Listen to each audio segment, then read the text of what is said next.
Well, good morning, folks. It's old Hunter here. Doing another little episode of Sit and Have a Laugh with Pat. What I got for you today is a lot of articles on my mantle. Now, when I bought this place and I remodeled it, my wife, she done all the decorating. I didn't have my say so. So I said, okay, I tell you what. When I get this mantle all built over this fireplace, that's going to be mine. Decorate any way I want to. You can have all the rest of the house. That's just about the way it happened, too. Let's all go over here towards the fireplace and I'll show y'all some stuff I got on the mantle.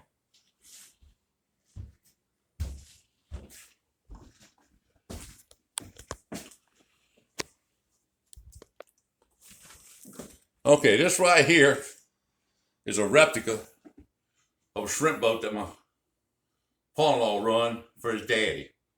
His daddy had this boat built. The name of it was the August. And my pa-in-law told all kind of stories about how they drugged oysters and shrimp and all with this boat. And I happened to be riding around one day and went down to an old shipyard. And what did I see down there? But the August. It was starting to fall apart. As bad as I still could see the name. So I went home, got my pa-in-law and took my that's the August. He started crying. That's it. That's our boat. And I thought to myself, yeah, I got to do something. Well, his birthday was coming up in about 2 months, so I went and found me a piece of cedar limb about that big, around that long. And I carved that shrimp boat for him. And had it put that plexiglass and all. And when I gave it to him, he started crying. Because it's the exact replica of the August. Because I took pictures of it so I could actually build one that looked just like it. Mm-hmm. And I thought he'd want it, instead of paint it, I figured he'd want it, just leave it in a natural cedar finish he'd get. He loved it. And I was glad I was able to do that for him because he's a fine old man. He died at 101 and a half years old. And he could tell stories back when he was a kid. All right, moving on. Mm-hmm. This right here is a cannon I built for my mother. I was a machinist, so, I've done machine work. That's a cannon I built for my mother one year for Christmas. And this double rig shrimp boat right here, I carved it for her for the next Christmas. And if you look, it's got the little prop, the rudder, it's got the friction. I mean, it's got everything a shrimp boat has. It's got the radar up top, the Loran antenna, and that's all carved from cedar. And I painted it though. And moving on down a little bit, this is my little sweetheart Maggie's snow monkey. When I was in the hospital, after having my back operated on, my daddy carved me this Viking ship out of a piece of cedar limb. And I wanted it natural. I didn't want it painted. It's made out of cedar. And everything's all hand carved, made out of one piece of wood. And it took a lot of time, but my daddy was very talented. He was a heck of a carver. All right, moving on down a little bit. Just about all my brothers and sisters wanted shrimp boats. He carved all them shrimp boats about this size. My wife wanted a sailing boat. So he carved her the sailing boat. And just look at all the tedious work, all the little blocks. That's your block and tackle. That's all made by hand. Everything is all made by hand. And I think he's done a fantastic job. He could work wood. He can carve like you wouldn't believe. Okay, I'm going to back down here again. Mm-hmm. And I'm going to start down here. Now, this right here, move this out of the way where you get a good look at it. This right here is a replica of my shrimp boat. There's your friction, your trawls, everything. Got the doors, it's the exact replica of my boat. Now, up here, I had a floor right in here. This was all screened in, so I had a good place to sleep without the mosquitoes and horseflies eating me up over that Louisiana marsh. But I had a double-sided bed up there, and it was all screened in with a door going into it. You go through here, you sit right in a little captain's chair right there, and you steered the boat from right here. You walked about in the middle. You took the stairs and went down, and the galley was down in here, like about right down in here. It had a stove and all that, sink and all that down in there. And when I bought the boat, an old retired merchant marine captain had it built at Landry's over by the battery. It's made out of 1.5 inch black cypress. A heck of a boat. Take a heck of a sea too. I've been out 6 foot 6, 7 foot waves. And I didn't want to be in. I got caught in storms and stuff, you know. Well, right after it got built, he went out one time and the old man died of a heart attack. Well, a dentist up in Birmingham bought it, and him and his wife come down 2 or 3 times a year and go out and piddle around, fish and stuff, maybe try to catch a few shrimp, whatever. But it was costing him a lot of money to keep it tied up at a dock, and also you had to pay somebody to clean after you had it picked up in the shipyard. You had somebody clean it and paint it every year, so it was costing him a lot of money. Well, I happened to be down there one day. I had about a 18-foot skiff I'd built, and I had a 40 horsepower motor, and I was pulling a trawl with it. And I was fixing to go out shrimping. And I asked him, I said, I've been admiring that boat for the last 2 or 3 years. I said, do you think you'll ever want to sell it? Because if you do, I will buy it. He said, I'll tell you what. Me and the wife just go out there and do a little shrimping and all. He said, when I pull back in, if you got the cash money, I'll sell you that boat for $10,000. I said, I'll be on the pier waiting on you.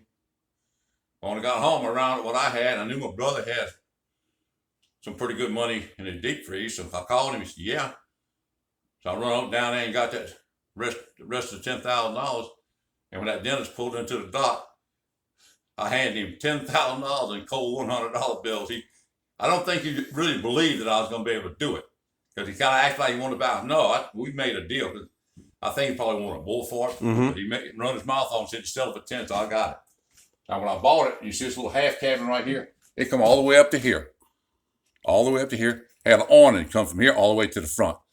It got handrails. I didn't put the handrails on it, but it had 1-inch pipe galvanized handrails from here all the way to the back.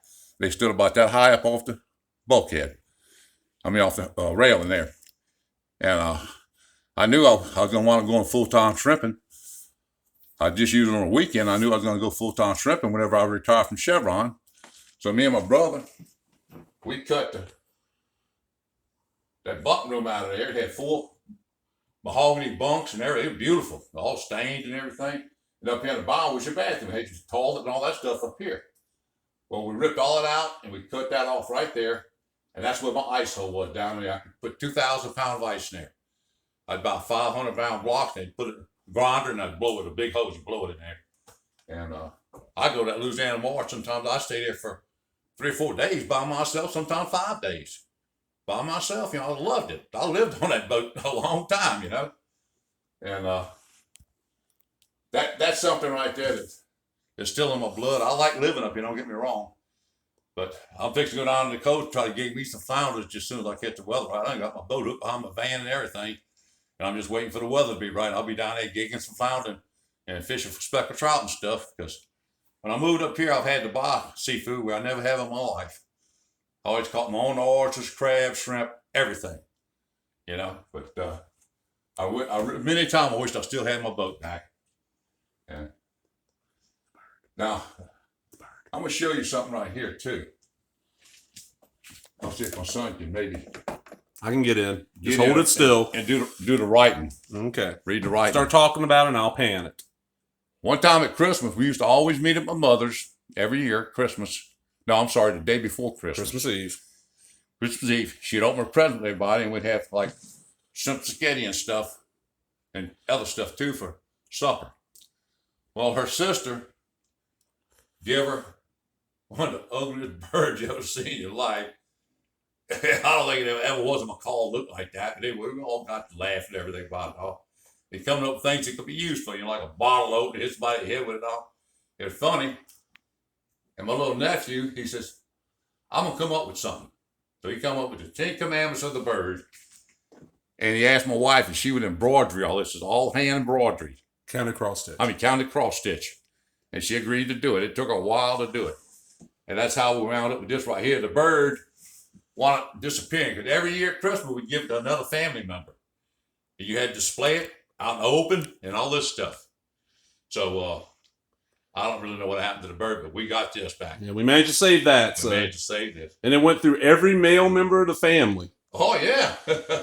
All right, let me put this back. Yeah.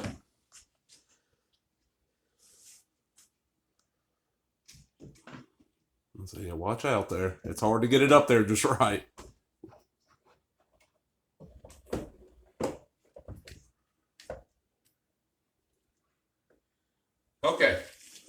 let me get on some of these cannons. Yeah.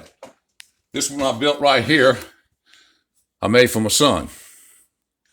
And these could actually be fired. I got them bored. All you had to do is drill a little hole right here where you can put a firecracker fuse in, stuff with black powder and a ball bearing that would shoot. I made that one for my son. That one there I made for my mother. And this rock, I like it because it glitters. I got in the gold pan and stuff. And remember, my brother-in-law was over in Georgia, and I found this.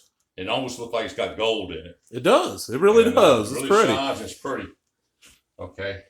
Now this cannon right here. Now, most of y'all won't understand what I'm talking about, but machinist stuff will. Now, the way I made these wheels with the spokes is, if you look, there's an inner hub right here. I made the inner hub, and I had to shove the spokes through and then shove it into this hub right here. And once I'd done that, then I had to machine the outer rim that fit on there 2,000s tight. So I had to heat it up, put it over the inner rim. When it cooled down, you can't get it off. You have to cut it off. That's how I made the spoke wheels and everything. That took a little bit of machine work there, a little bit of time. Now this one here, I want to make one for myself, so I made this one here. Mm-hmm. And it turns, the front turn, you hook it to a horse or whatever and pull it, you know. So I thought that was pretty neat. And my son keeps putting a little bit of his stuff up here on here. I ain't said too much about it until he starts getting too much up here. But well, I did put something from one of your favorite movies up there, so you know. This right here. Yeah, I don't know about this. What is this from? A real dear friend of mine that me and a wife has known since the 3rd grade, Max Bryant. His son. Okay. His son made this and give it to me. And I think it's beautiful. He's handicapped, so he's been doing little projects like this, keep his place, keep himself busy. If my son are panning toward the front door, you can see the sign above the front door that says Pat and Liz. He made that, and he done it with a router and all. He made that lumber that come out of his grandma's house that God knows how old. Right. And he made that and gave it to us. And I'm really very appreciative because I know what it takes to make stuff like that. Yeah, because you made stuff like that yourself. And a real dear friend of my wife's made this cross run. It looks like it's made out of deer antlers. So I thought that was pretty doggone nice too. Well, folks, I'm running out of air. I got to get me some more coffee. So I'm saying goodbye. And remember, it's something you always wanted to do. Take the time to do it. Life is short and death is forever. So long, folks.